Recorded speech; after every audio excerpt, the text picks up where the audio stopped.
സംസാരിക്കാവുന്നതാണ്.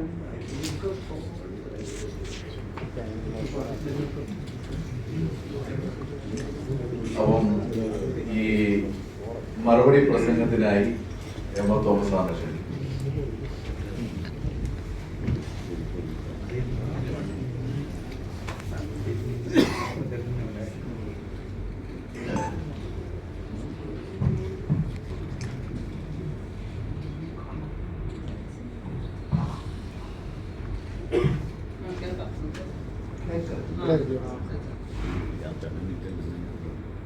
പ്രിയമുള്ളവരെ,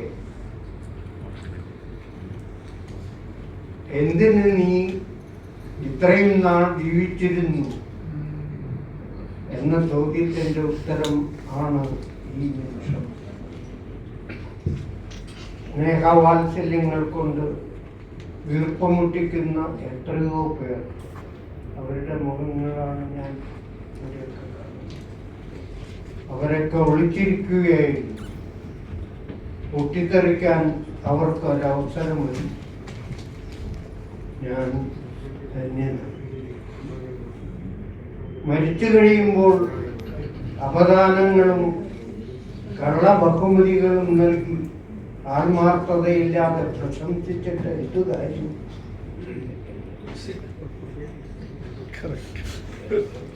ഒരു ചെറു പുഞ്ചിരി പോലും അപൂർവമായ ഇക്കാലത്ത് എനിക്ക് 80-ാം വയസ്സിൽ ലഭിച്ചത് അന്തമില്ലാത്ത അനന്തമായ സ്നേഹമാണ്. എങ്ങനെ നന്ദി പറയണമെന്ന് എനിക്കറിയില്ല. ആരോടൊക്കെ നന്ദി പറയണമെന്നും അറിയില്ല. അനേകം മുഖങ്ങൾ ഉയർന്നു വരും. ഡോക്ടർ ഷിറാസ് ഖാൻ, മാധ്യമ പഠന കേന്ദ്രം, മമ്മൂട്ടി അഭിനയിക്കുന്ന ചിത്രത്തിന്റെ ഷൂട്ടിംഗ് ഒരു ദിവസത്തേക്ക് മാറ്റിവെച്ച് ഇതിൽ പങ്കെടുക്കുവാൻ നിർബന്ധം കാണിച്ച ആത്മസുഹൃത്ത് അടൂർ ഗോപാലകൃഷ്ണൻ, PS പ്രദീപ്, അങ്ങനെ നീയാലൊടുങ്ങാത്ത എത്രയോ. ജന്മദിനാഘോഷങ്ങളോട് എനിക്ക് പൊതുവെ യോജിപ്പില്ല. അത് എന്താണ് ഇത്ര പറയാനിരിക്കുന്നത്? 60-ഉം 70-ഉം 75-ഉം പായസം പോലും കഴിക്കാതെ കടന്നു. 80-ലെത്തിയപ്പോൾ കണ്ണു തള്ളിപ്പോയി. ഇത് ചെറിയ കാര്യമല്ലല്ലോ എന്ന് തോന്നി.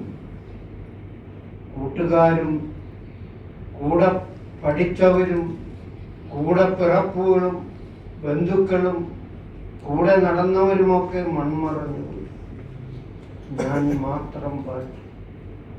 അത് അത്ര ചെറിയ കാര്യമല്ല എന്ന് തോന്നി. രോഗങ്ങളും പ്രായാധിക്യവും തളർത്തുമ്പോഴും വീർപ്പുമുട്ടിക്കുമ്പോഴും മുന്നോട്ട് തന്നെ മാർച്ച് ചെയ്യുവാൻ എന്നെ പ്രേരിപ്പിക്കുന്നത് എന്താണ്? വികാരത്തള്ളിച്ചയിൽ വാക്കുകൾ പോലും മുറിഞ്ഞു പോകുന്നു. എന്തൊക്കെയോ ചെയ്തതെല്ലാം ലക്ഷ്യബോധത്തോടെയും നിശ്ചയദാർഢ്യത്തോടെയും നിർവഹിച്ചു.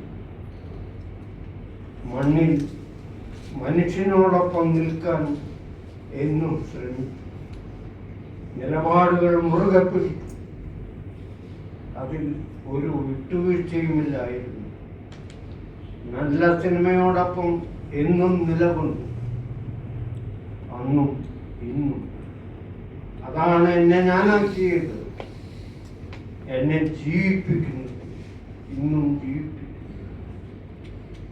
ഇന്നെനിക്കറിയാം, സിനിമ എന്ന മഹാപ്രവാഹത്തിൽ എന്നോ ഇഴചേർന്ന എൻ്റെ പ്രവർത്തനങ്ങളുടെ അഭാവത്തിൽ അത് പൂർണ്ണമാകില്ല എന്നറിയിക്കുന്നതാണ്. ആ തിരിച്ചറിവോടെ ഇഷ്ടകാലവും നിങ്ങളുടെയെല്ലാം ആശീർവാദത്തോടെ ഞാൻ തുടരുമെന്ന് ഉറപ്പുതരുന്നു. നന്ദി, നമസ്കാരം.